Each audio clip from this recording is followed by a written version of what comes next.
Alrighty, everybody, welcome in. This is Shum Main, and today we're going to be reading through Ezekiel chapter 39 through 40. So let's just get into it. Alright. Son of man, prophesies against Gog, and say, This is what the sovereign Lord says. I am against you, Gog, chief prince of Meshech and Tubal. I will turn you around and drag you along. I will bring you from the far north, and send you against the mountains of Israel.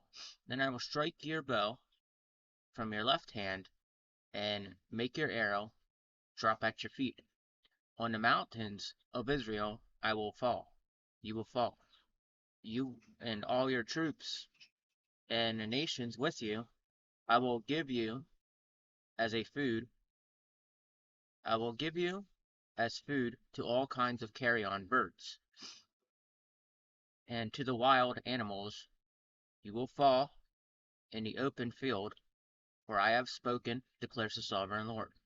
I will send fire on Magog and on those who live in safety and in the coastland, and they will know that I am the Lord. I will make known my holy name among my people, Israel. I will no longer let my holy name be profound, and the nations will know that I, the Lord, am the Holy One in Israel. It is coming. It will surely take place, declares the sovereign Lord. This is the day I have spoken. Then those who live in the town of Israel will go out and use the weapons for fuel and burn them up. The small and large, shields and bows and arrows, the war clubs and spears, for 7 years they will use them for fuel. They will not need to gather wood from the field or cut it from the forest, because they will use the weapons for fuel.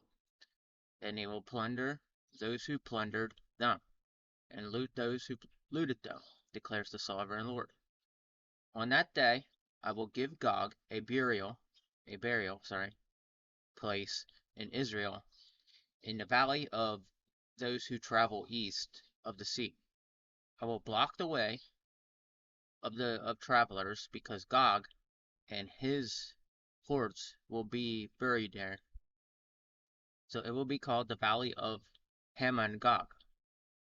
For 7 months the Israelites will be burying them in order to cleanse the land.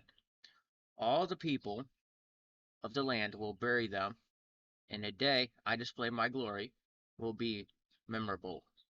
Will be a memorable day for them, declares the sovereign Lord. People will continually employed in cleansing the land. They will spread out across the land, and along with others, they will bury any bodies that are laying on the ground. After the 7 months, they will carry out more detailed search. As they go through the land, anyone who sees a human bone will leave a marker beside it until the gravediggers. Bury it in the valley of Hamon Gog, near a town called Hamnon, and so they will cleanse the land. Son of man, this is what the sovereign Lord says. Call out to every kind of bird, and all the wild animals assemble and come together from all around to sacrifice. I am preparing for you the great sacrifice on the mountain of Israel. There you will eat flesh and drink blood. You will eat the flesh of mighty men and drink the blood of the princes of earth, as if they were lambs, goats, and bulls, or as if they were rams, lambs, goats, and bulls, all of them fattened animals, Bashan. At the sacrifice I am preparing for you, you will eat fat till you are gluttoned, drink blood till you are drunk, At my table you will eat your fill of horses and rider, mighty men and a soldier of every kind, declares the sovereign Lord. I will display the glory among the nations, and all the nations will see the punishment I inflict, and the hand I lay on them. From that day forward, the people of Israel will know that I am the Lord their God, and the nation will know that the people of Israel went into exile for their sin, because they were unfaithful to me. So I hid my face from them, and handed them over to their enemies, and they all fell by the sword. I dealt with them according to their uncleanness and their offenses. I hid my face from them. Therefore, this is what the sovereign Lord says: I will now restore the fortune of Jacob, and will have compassion on all the people of Israel. I will be zealous of my holy name. They will forget their shame and unfaithfulness they showed towards me when they lived in safety in their land, with no one to make them afraid. When I brought them back from the nations, and have them gathered from the countries to their enemies, I will provide holy through them. I will be proved holy through them in the sight of many people. Then they will know that I am the Lord their God.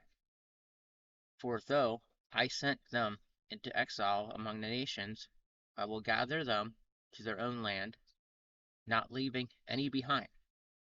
No one, uh, I will no longer hide their face from them, my face from them. I will pour out my spirit on the people of Israel, declares the sovereign Lord. So he's talking about how he wants to make the nation to a better place for them. Like at the end, he's like, um, he says he's gonna feed them certain animals, um, and he wants to make the place a better place, is what it is. That's what I was getting from it. So there could be some other meanings in there, but that's what I got from it.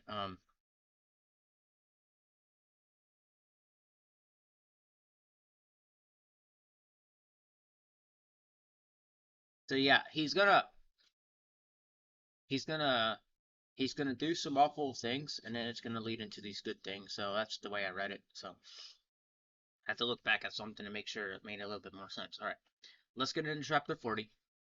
The temple area restored. Chapter 40. In the 25th year of our exile, at the beginning of the year, on the 10th month, in the 14th year after the fall of the city, on that very day the hand of the Lord was on me, and he took me there. In visions of God he took me to the land of Israel, and set me on a very high mountain, on whose south side were some building that looked like a city.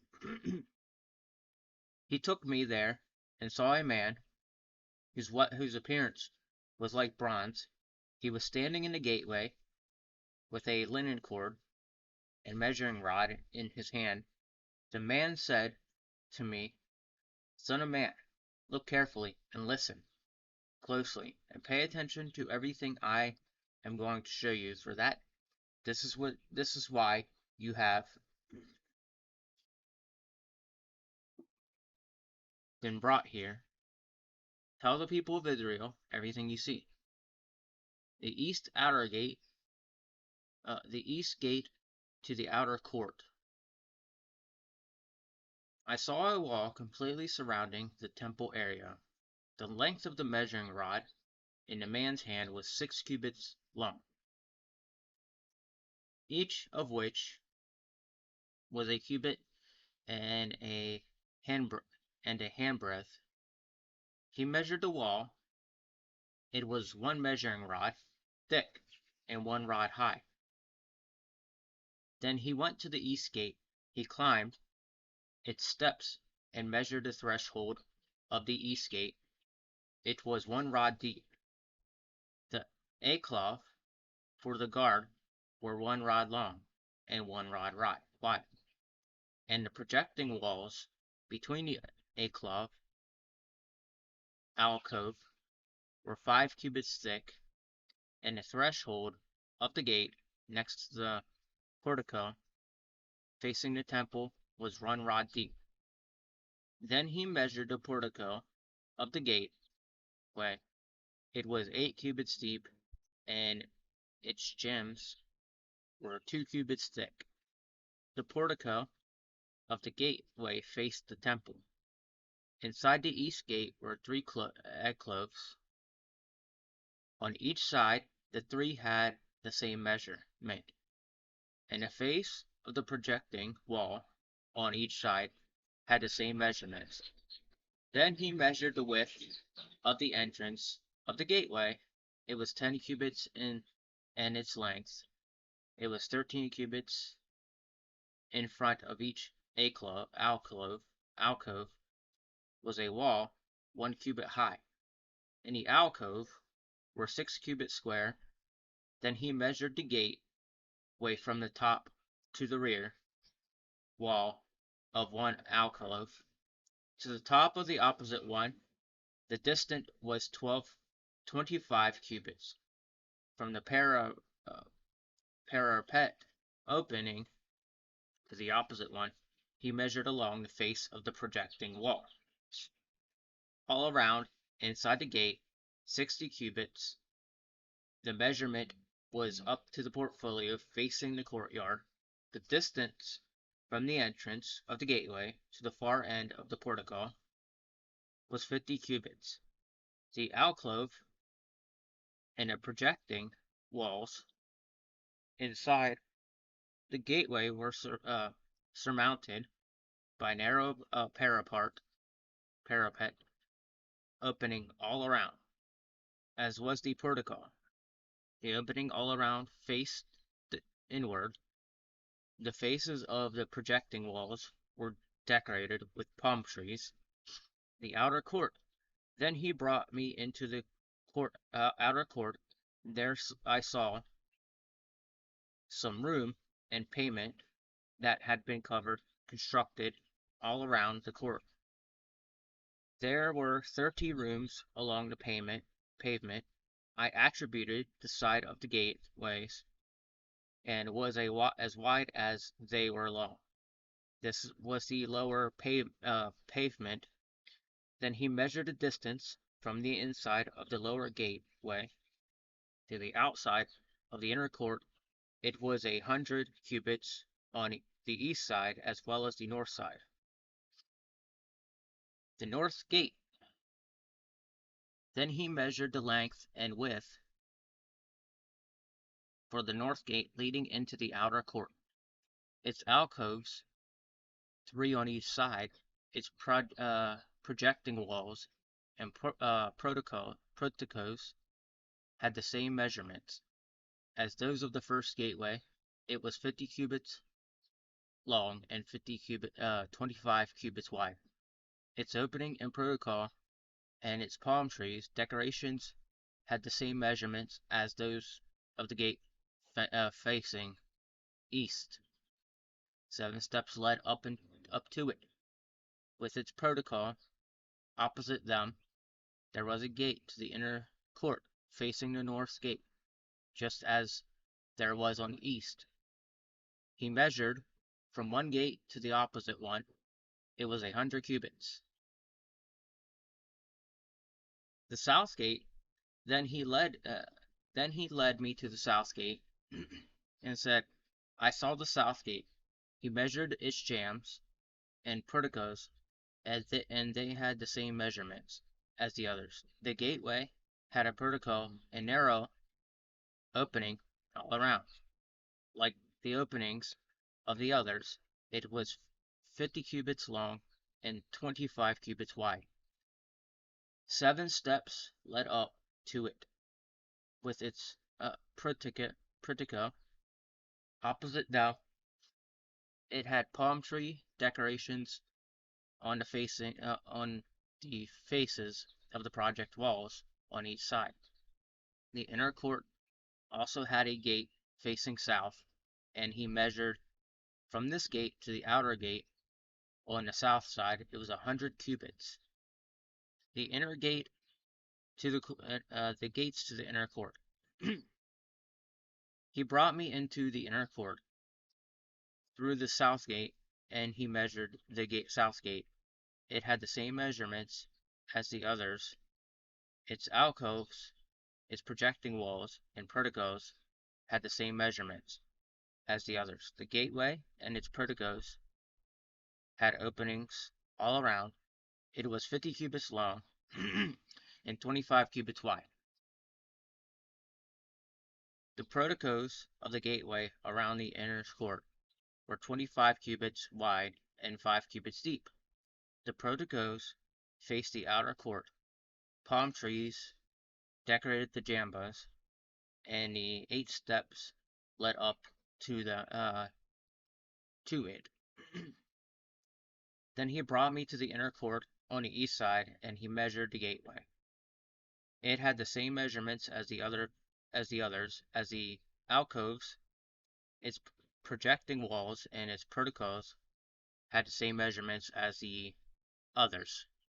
The gateway and its portico had openings all around it.